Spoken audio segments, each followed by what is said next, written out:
കൊഞ്ചു കൊതിയന്മാരാണോ? എന്നാൽ ഒന്നും നോക്കണ്ട, ട്രൈ ചെയ്യാൻ പറ്റിയ ഒരു അടിപൊളി കൊഞ്ച് ഫ്രൈ.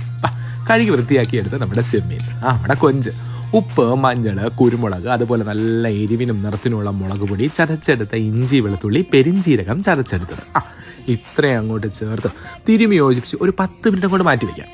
ഇനി നല്ല ചുവട് കട്ടിയുള്ള ഇരുമ്പ് ചട്ടിയെടുത്ത് അല്ല അങ്ങോട്ട് വെളിച്ചെണ്ണ ഉരുക്കി നമ്മുടെ ഈ ചെമ്മീൻ, നമ്മുടെ കൊഞ്ചങ്ങോട്ട് വറുത്തെടുക്കാം. അറിയാലോ, ഒരു സൈഡ് 2 മിനിറ്റൊക്കെ തന്നെ ധാരാളം മതിയാവും. വറുത്തങ്ങോട്ട് കോരണം, ആ മസാലയും അതുപോലെ തന്നെ കോരി മാറ്റണം. ഇനി ആ വറുക്കാനെടുത്ത എണ്ണയിൽ കുറച്ചിരുന്നോട്ടെ. കനം കുറഞ്ഞ് നീളത്തിനരിഞ്ഞ ചെറിയ ഉള്ളി മൂക്ക വറുത്ത് അതിലേക്ക് നല്ല ചിരകിയ തേങ്ങയും കൂടെ അങ്ങോട്ടിട്ട് കുറച്ച് കറിവേപ്പിലയിട്ട് ഒന്ന് മൂപ്പിച്ചെടുക്കണം. ഇനി എന്താ, ആ വറുത്ത് വെച്ചിരിക്കുന്ന നമ്മുടെ ചെമ്മീനില്ലേ, അത് ആ മസാലയോടുകൂടി തന്നെ ഇതിനകത്തോട്ടിട്ട് അങ്ങോട്ട് ഇളക്കി മറിക്കണം. എൻ്റെ പൊന്നോ, ആ തേങ്ങയും ആ മസാലയൊക്കെയാണ് ഇതിൻ്റെ ഹൈലൈറ്റ്. ചൂട് ചോറിൻ്റെ കൂടെയോ കപ്പയുടെ കൂടെയോ പൊറോട്ടയുടെ കൂടെയോ ഒക്കെ വിളമ്പിക്കഴിഞ്ഞാൽ കാലിയാവുന്ന കോൾ അറിയത്തില്ല. അപ്പോൾ നെക്സ്റ്റ് ടൈം ചെമ്മീൻ കിട്ടുമ്പം ഇതൊന്ന് ട്രൈ നോക്കണം.